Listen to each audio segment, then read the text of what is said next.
This is a late 19th century Black Forest sentry or soldier clock.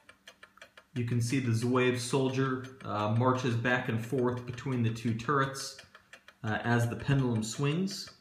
We've removed the pendulum from the clock so you can see it move quicker. And then of course it also has a cuckoo in the top of the castle, and the cuckoo calls the full and half hours.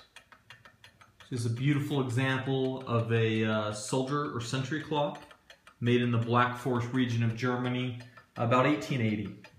We specialize in rare and unusual Black Forest clocks.